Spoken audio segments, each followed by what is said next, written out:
Hello, hello, espero que estés muy bien. Bienvenido a este video del día de hoy. Hoy vamos a hablar de una cosa súper interesante que es cuando nosotros solamente en nuestra mente pensamos que todo lo que tiene que ver con relacionamiento con los demás, con apego, con attachment, con trauma, solamente tiene que ver con nuestra relación de pareja o con hijos o con familia. Y el día de hoy en este video te voy a explicar y te voy a demostrar cómo eso, todos esos traumas y todos esos dolores se enganchan con otras partes de tu vida, además de esto, y específicamente hoy vamos a hablar de la carrera profesional. Así que bienvenido al video si todavía no me conoces, mi nombre es Wanda Benazar, yo soy psicóloga clínica y psicoterapeuta sistémica MDR, trabajo básicamente trauma con adultos y hoy vamos a hablar particularmente de la herida de rechazo, cómo se vincula con el plano profesional. Como siempre, arrancamos por una definición común. Una herida de rechazo básicamente se genera cuando un niño, en vez de recibir afecto incondicional, validación full, soporte, digamos, lo que recibe por sus cuidadores primarios es no te acepto por cómo eres, no te demuestro afecto, no siempre te valido, no te valoro, no eres tan importante, o sea, recibe eso. Entre paréntesis, puede ser una percepción mía y que no haya sido la realidad por parte de mis cuidadores, pero independientemente de eso, la persona ha sentido eso con relación a sus cuidadores. Entonces, una vez que eso se genera a través del tiempo, imagínate infancia y adolescencia, lógicamente se queda como de alguna manera una marca, ¿no? Entonces, ahí es donde está el trauma de esta herida de haber sido rechazado. Y uno en este tema puede pensar de que eso solamente tiene que ver luego con mi relación de pareja o con mis hijos o con mi familia y yo necesito que tú estés claro y que sepas que esto impacta todas las áreas de tu vida, incluyendo el tema profesional. Entonces vamos a hablar un poquito hoy de esto, cómo empieza a estar conectado para que te haga sentido. Si tú todavía no conoces nada con relación al tema de herida de rechazo, yo te voy a ir dejando links dentro de la descripción del video para que puedas mirar otros videos que hablan específicamente sobre eso y cómo puedes empezar a sanarlo. Entonces, un dato teórico importante. Hay un psicoterapeuta que en el año 92 se llama John Bradshaw, hace una descripción de tres características que existen cuando una persona tiene todo este tema de herida de rechazo, pero está vinculado con el trabajo. Entonces, vamos a ver cuáles son. Característica número uno tiene que ver con baja autoestima. Lógicamente, cuando un cuidador a mí me rechaza de forma sistemática, o por lo menos yo siento que he sido rechazada, ese rechazo genera baja autoestima. Yo no siento que soy importante, querida, amada, validada, etcétera, ¿no? Entonces me afecta, lógicamente, mi autoestima. Hay un video que te voy a dejar en la descripción del video donde hablamos de todo este tema de apego, cómo daña la autoestima y cuáles son las herramientas que tú necesitas para empezar a sanar. Eso si es tu caso y tú sientes que tú estás en esa posición. Segunda característica, según este psicoterapeuta, es miedo al abandono. Lógicamente, cuando una persona te rechaza de forma sistemática, tú tienes miedo de que en algún momento esa persona se vaya. Porque, claro, tú en tu mente de niño, tú piensas que el que está mal eres tú. ¿Sí? No te das cuenta que es el adulto el que no está haciendo las cosas bien, sino que piensas que eres tú. En consecuencia, yo empiezo a desarrollar este miedo de que la gente me pueda dejar, se pueda ir, ¿no? Entonces ese miedo yo también lo voy trasladando a los temas de trabajo y ahorita vamos a hablar un poco más de eso. La tercera característica es una búsqueda constante de aprobación. Nuevamente, es lógico, ¿verdad? Si este cuidador me rechaza todo el tiempo y los niños sobre todo que necesitan validación para generar autoestima y yo estoy buscando la aprobación y no la recibo, en el tiempo que va a pasar yo voy a entonces buscar esta aprobación constante del mundo externo, ya no solamente de esa persona, sino quien sea que me dé aprobación, ¿no? Y ahora vamos a hablar un poco de cómo se presenta eso en el trabajo. Break, paréntesis. Hay un libro que yo necesito recomendarte que es súper, súper bueno. Hay un psiquiatra muy conocido de temas de trauma que se llama Van der Kolk y él escribió un libro que se llama El cuerpo lleva la cuenta. ¿Sí? Entonces, yo te voy a poner el link en la descripción. Es un libro que te súper recomiendo leer si te interesan los temas de trauma, quieres un poquito ver qué fue lo que pasó contigo.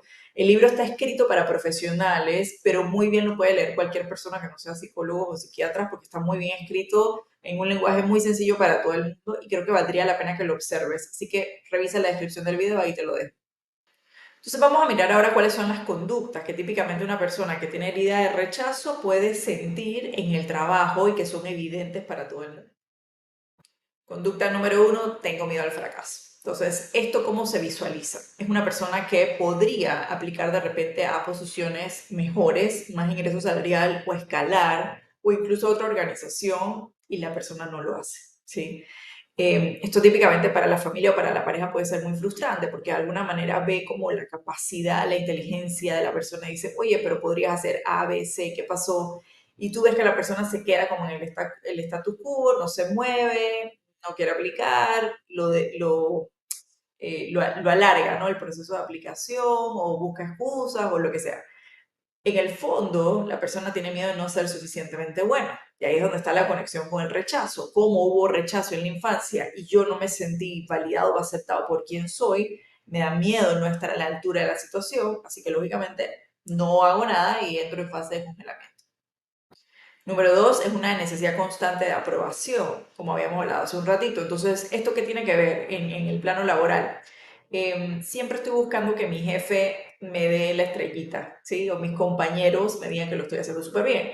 Cuando eso no pasa, yo me empiezo a sentir triste, ansioso. ¿Será que ya no me quieren en la empresa? ¿Será que ya no formo parte? ¿Será que no soy suficientemente bueno? O sea, me atacan pensamientos negativos y emociones negativas que me acompañan bajo la idea de que estoy siendo rechazado por esta gente, cuando la realidad y en el fondo no es así, porque el jefe no tiene el trabajo de estar validándome ni el compañero tampoco, pero como es una necesidad mía, yo le estoy poniendo una significación personal y no me estoy dando cuenta que todo el mundo está trabajando regularmente, pero para mí se siente como súper abrumador. Entonces, ahí está el tema de la necesidad de validación y esta persona constantemente va a tratar de buscar validación, ya sea esforzándose más, haciendo más presentaciones, haciendo más visualización, más bulla, más ruido para ser visto y ser validado.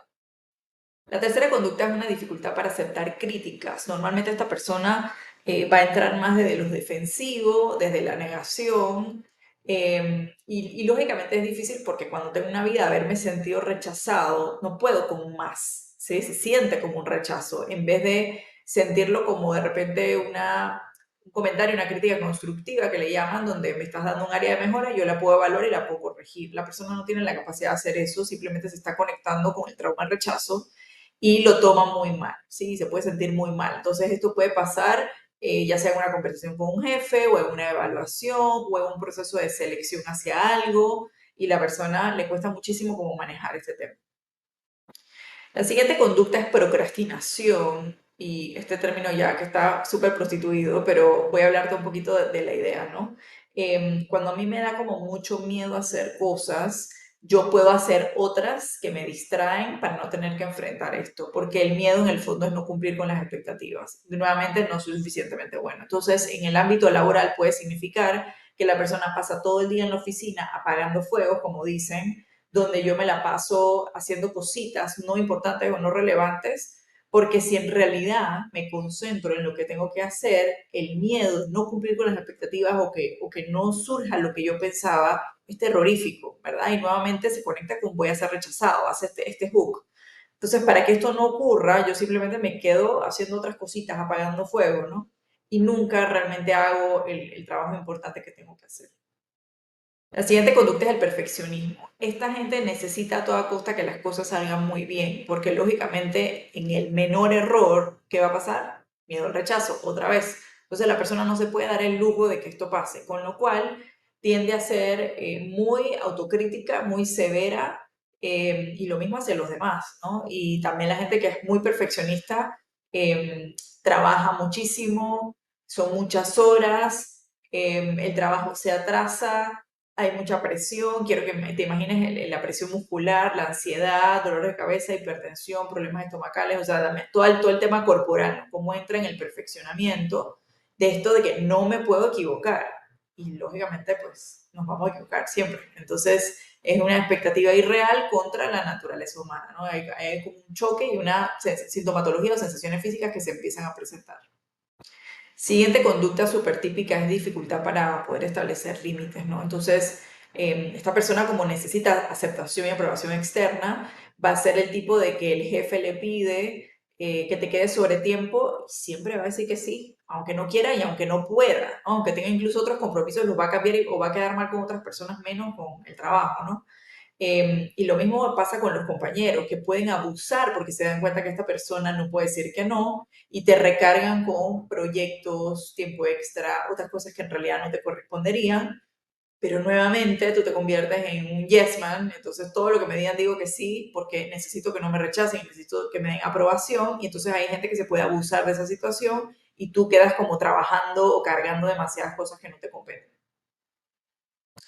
Y finalmente, la última conducta visible es un sentimiento de no formar parte del equipo o de la organización, ¿no? Y esto no necesariamente pasa en ambientes donde hay mal ambiente de trabajo o la organización es disfuncional, sino quiero que te imagines un lugar donde lo hacen bien, ¿sí? Donde la cultura es sana, donde se tiene a la gente en mente, donde se trata de hacer lo mejor posible y que los compañeros además son personas buenas y son sanas, aún así la persona que tiene una herida de rechazo no se siente integrada. Entonces siente que todo el mundo forma parte de la organización, que cada uno tiene sus amiguitos y tiene sus grupos y se sienten bien, excepto esa persona, ¿no? Y siempre se siente como afuera.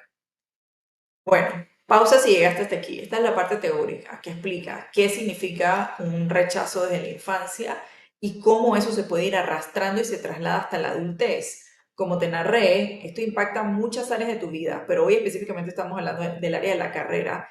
Y esto es importante que lo mires porque de repente tú eres una persona súper competente, súper capaz, podrías estar haciendo un montón de cosas y tú sabes internamente que tienes todas estas capacidades, pero no lo accionas. Entonces, a veces uno piensa es que procrastino, no sé, le ponemos otras palabras, ¿no? Y yo quiero que tú puedas conectar que procrastinación es una característica de herida de rechazo, pero en sí mismo es una conducta en el aire, o sea, sin un porqué, ¿sí? Entonces, que puedas mirar esto un poquito, hacer un autoanálisis con todas las características que vimos. En la descripción del video está el artículo pegado que va con este video y en el artículo vas a ver punto por punto, lo puedes buscar en la página web, te lo voy a dejar en el link para que tú puedas hacer un análisis con relación a ti mismo y te des cuenta cuántas de estas características yo tengo y el impacto que eso está generando en mi carrera, porque al final lógicamente me genera frustración, insatisfacción profesional, no logré hacer lo que quería y el tiempo laboral es relativamente corto. Tú trabajas entre los 20 y los 60 años, más o menos, no hay tanto tiempo. Y luego de los 40 tú eres viejo para el mercado laboral. Entonces, digamos que tienes unos 20 años para poder hacer movimientos rápidos y crear cosas interesantes. Y si yo estoy atrapado en esta situación donde ni siquiera me doy cuenta, efectivamente no logro desarrollar mi potencial y eso me puede generar como mucha frustración, específicamente en el área profesional. Entonces, como siempre te comento, psicoterapia de trauma. Esa es mi recomendación para todo el mundo. Sin embargo, soy súper consciente de que no todo el mundo tiene la capacidad económica, tiempo, disponibilidad, la preparación emocional para poder hacer ese proceso. Y si tú eres alguna de estas personas que tenga alguna situación, vamos a hablar entonces de herramientas que tú puedes aplicar desde el día de hoy, desde tu casa, para empezar a trabajar en este tema, independientemente de que en este momento pues no puedas acceder a psicoterapia de trauma. La herramienta número uno es una práctica de autocompasión. La autocompasión es esta capacidad que yo tengo para ser compasivo conmigo mismo, básicamente, ¿no? Es como mirarme desde el amor, desde me equivoqué y no pasa nada, desde que soy una persona con defectos, con limitaciones, y aún así ser compasivo y amoroso. Así como hablaríamos de un niño pequeño o con un niño pequeño. Imagínate cuando un niño de 6 años está tratando de escribir, tú lo insultarías y le gritarías y los descalificarías, o más bien fueses compasivo, amoroso, darías besos y abrazos y buscarías herramientas y juegos para que el niño aprendiera, ¿sí? Entonces, a veces es fácil mirarlo para afuera, eso mismo tiene que pasar contigo. Entonces, quiero que revises la forma en la que te estás hablando a ti mismo. Ese es el paso número uno. Cuando nosotros somos niños que hemos sido rechazados, muchas veces hemos tenido palabras descalificadoras hacia nosotros o hemos sentido que no somos buenos, inteligentes, suficientes, etcétera, y de alguna manera esa sensación o esas palabras que escuchamos se integraron en nuestra cabeza y son las palabras que nuestra mente vuelve y nos repite. ¿Sí? Entonces, si en algún punto tú te encuentras hablándote a ti mismo de esa manera, recuerda que le estás hablando a tu niño interno. Esa no es la forma de comunicarnos con nosotros y vamos a cambiar las palabras. Lo puedes hacer de forma oral o lo puedes hacer de forma escrita. Si tienes tu journal, fijarte cómo estás escribiendo y elegir palabras más desde el afecto para empezar a cambiar el lenguaje interno. Voy a pausar aquí para hacer un comercial. Hay una cosa de mí que tú no sabes y es que yo soy un artista innata desde que soy chiquita. Y se me ocurrió hace poco tiempo empezar a crear arte en salud mental. Entonces creé una tienda online que te voy a poner el link en la descripción del video, donde vas a poder encontrar materiales de arte. Básicamente son cuadros en diferentes formatos que tú puedes adquirirlos y ponerlos en tu casa o en tu oficina en este caso, y puedes regalárselo a otras personas. Justamente con estos mensajes que estamos hablando. Un recorderis constante de cómo tú te tienes que tratar a ti mismo. Así que te invito para que lo veas y lo quieras comprar, lo puedes. Herramienta número 2 es la reestructuración cognitiva. Básicamente, esto es un término clínico que nosotros usamos, pero es cuando cognitiva significa un pensamiento y reestructuración es un cambio, ¿verdad? Entonces, si yo tengo un pensamiento tipo, nunca me van a dar el puesto, ¿sí? Como si yo estuviera interesada en un puesto de ascenso, eso es una falla cognitiva, porque el nunca no existe primero, ¿sí? Y segundo, yo no estoy usando una base lógica y racional para llegar a ese pensamiento. Es un pensamiento irracional y automático. Entonces, lo que voy a hacer es que lo voy a modificar. ¿Y cómo lo modifico? Me voy a basar en evidencia concreta. Entonces, cuando yo pienso, nunca me van a dar ese puesto de trabajo porque, por ejemplo, nunca he sido gerente, digamos que yo estoy interesado en una posición gerencial, estoy planteando que entonces nunca una persona que nunca ha sido gerente podría acceder a ese puesto, lo cual es absurdo e ilógico, porque lógicamente todas las personas que han sido gerentes en algún momento no lo fueron, ¿sí? Entonces te das cuenta primero que el pensamiento es irracional. Segundo, yo voy a utilizar evidencia concreta sobre mí misma que valide que yo tengo capacidades para llegar a esa posición. Por ejemplo, yo puedo plantearle a mi mente, número uno, bueno, todas las personas que ascienden a una posición gerencial en algún momento no lo fueron. Eso es lo primero. Lo segundo es que voy a hablar de mí. Entonces puedo decir, el año pasado yo lideré tal proyecto y el review que conseguí fue bueno.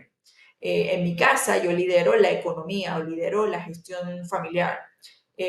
Hace 5 años en el proyecto tal yo tuve tal rol, tal y tal. ¿Sabes? Como que empiezas a mencionar no solamente en el ámbito profesional, piensa en la universidad, en la escuela, en los ámbitos previos de tu vida y en múltiples áreas, en tu grupo religioso, en tu casa, con tus amigos, no sé, en algunos lugares o en otros contextos donde te haya tocado de alguna manera como liderar, gerenciar, administrar. Ahí está la evidencia, ¿sí? Entonces vamos a utilizar eventos concretos para derribar esta cognición que está fallida y esto se llama reestructuración cognitiva y yo lo puedo hacer a partir nuevamente del journal.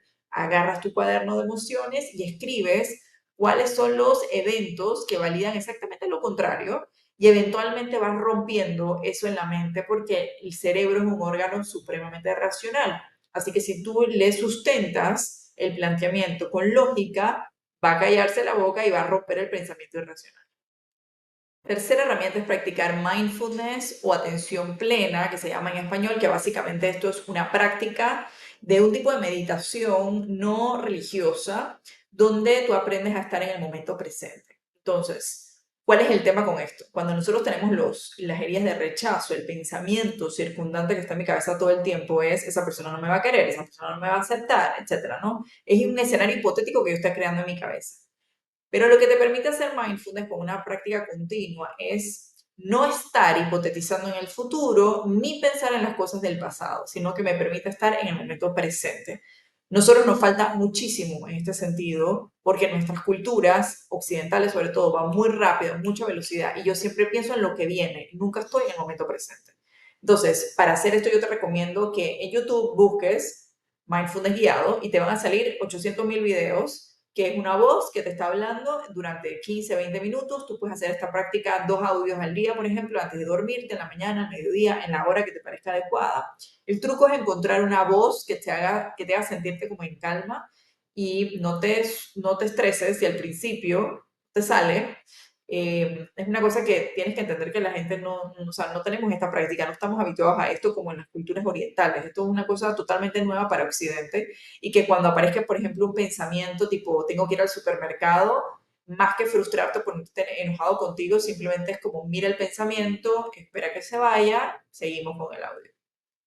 La cuarta herramienta es una revisión de logros personales. Y esto es importante, ¿por qué? Porque los niños que normalmente han sufrido rechazo, de alguna manera, sus logros no fueron vistos o no fueron validados o aceptados, ¿sí? Entonces, te voy a poner un ejemplo común que yo veo en consulta, que es que la gente me cuenta que cuando estaban chiquitos y sacaban buena nota en la escuela o eran buenos estudiantes, ellos no recibían ningún tipo de validación y más bien las frases del sistema familiar era como, bueno, eso es tu tarea o ese es tu trabajo, ¿sí? De alguna manera ahí se inserta la idea de que, bueno, lo que hago es porque lo tengo que hacer, punto. Y se desmerita entonces todos los elementos positivos de mi esfuerzo. Entonces vamos a hacer exactamente lo contrario. Vas a hacer una lista de todas las cosas que tú has logrado por tu esfuerzo y tu sacrificio y vas a observar cuáles cosas tú les das por sentado y cuáles cosas tú no te celebras y no te validas. Y vas a hacer lo contrario, o sea, lo vas a celebrar y lo vas a validar, ¿sí? Entonces, ¿a qué me estoy refiriendo? Logré tal cosa en el trabajo, logré entregar tal proyecto, me gradué de tal programa educativo, terminé tal curso, logré ayudar a un compañero nuevo que se estaba entrenando en algo, etcétera, etcétera. Eso en el ámbito laboral y lógicamente en el personal pues también. Entonces, un poco mirar que esta validación o aceptación o amor que yo no recibí a lo largo de este vínculo con estos cuidadores que me rechazaron, yo lo puedo empezar a reparar siempre desde el adulto hacia el niño, lo empiezo a reparar en la medida en que yo comienzo a mirar mis logros y comienzo a validarlos. Y la quinta herramienta es establecer límites saludables, que a muchísima gente le cuesta un montón hacer esto, pero básicamente es por la siguiente razón. Lo que hablábamos anteriormente, cuando yo le permito a la gente que me rompan los límites, ¿no? Y como no puedo decir que no, porque la gente ya sabe que no puedo decir que no, entonces abusan de mí. Entonces lo que vamos a hacer es un establecimiento de límites. Nuevamente en la descripción del video hay otro video sobre cómo poner límites y hay un paso a paso de cómo se hace, pero quiero que puedas entender que esto es crucial. Va a ser difícil, te va a costar un montón decir que no, al principio es una práctica súper difícil de hacer, porque lógicamente yo deduzco que necesito que la gente esté ok conmigo para quererme. Y nuevamente, es una distorsión cognitiva, ¿no? Una cosa que te tiene que quedar súper claro es que la gente que te quiere de verdad y te quiere desde lo sano, te va a querer incluso aunque tú pongas los límites y te va a respetar tus límites. Y eso significa que la relación es sana y es un vínculo adecuado. El que se enoje porque tú pones límites y el que rompa tus límites es una persona disfuncional. Y ahí tú tienes que mirar cuál es el tipo de relación que tú quisieras tener con esa persona o no. Siguiente paso para ti. La mayor parte de la gente que yo atiendo tiene un tema de rechazo con su papá más que con su mamá, porque en las relaciones en Latinoamérica el matriarcado es un tema donde las mujeres casi siempre se hacen cargo de sus hijos, no serán mamás perfectas, pero están y se ocupan. Y mayormente las figuras masculinas, o sea, los papás son los que han fallado o han faltado, digamos, en el vínculo con los hijos. Entonces, a continuación te voy a mandar al siguiente video que habla de esto, que es cómo sanar nuestra relación, específicamente la herida de rechazo con papá para que puedas continuar trabajando con relación a este tema. Si hay alguna persona que tú conozcas que necesita esta información y que le va a ser de valor para su salud mental, por favor te pido que la compartas. Te mando un abrazo.